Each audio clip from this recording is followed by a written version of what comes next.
She never spoke a word until she saw a stranger at the door. The town barely noticed her anymore. Emily had lived on the quiet end of Ashgrove Lane for nearly 7 years, in a brick house with white shutters that never opened. She hadn't spoken a single word since she was 5 years old, not to her foster parents, not to teachers, not even to therapists. The neighbors whispered about her silence, calling it eerie, unnatural, even haunting. But those who really looked saw something else: grief, frozen in time.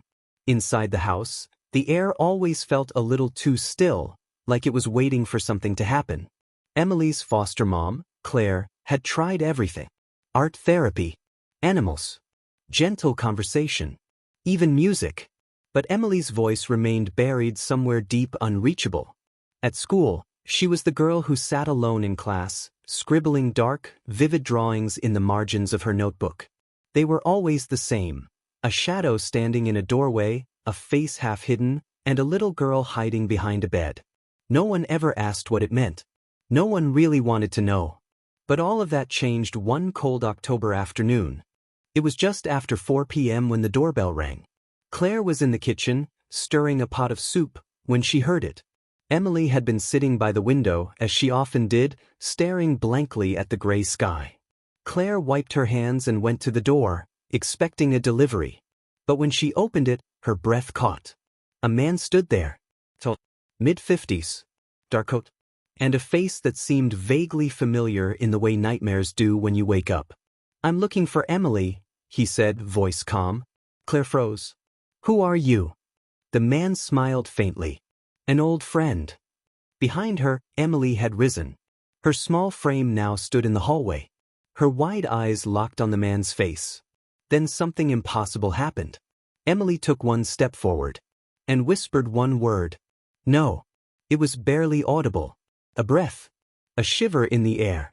But it was a word. Her first word in 7 years. Claire turned in shock. Emily's face had gone white. Her hand trembled at her side. "Emily?" Claire asked, unsure if she imagined it. But Emily wasn't looking at Claire. She was still staring at the man.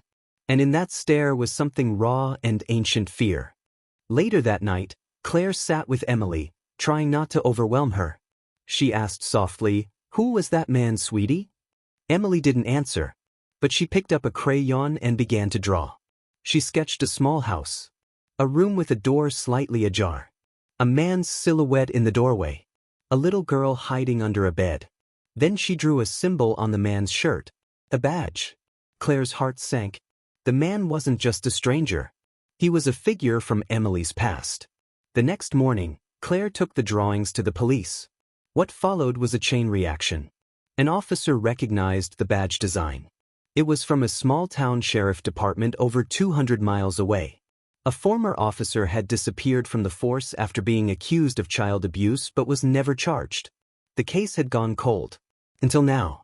Emily's story unraveled slowly, like a bandage peeling away from an old wound.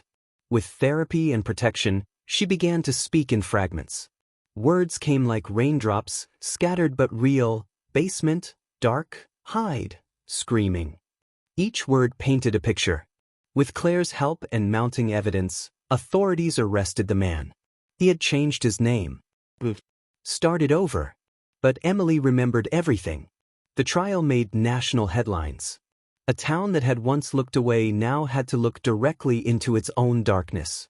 Other victims came forward. The silence broke. And through it all, Emily found her voice. 1 year later, Emily stood in front of her school auditorium. She was holding a small note card. Her hands trembled. She looked out at the crowd of students, teachers, and community members. Then she took a deep breath and spoke clearly. "I was silent because no one listened.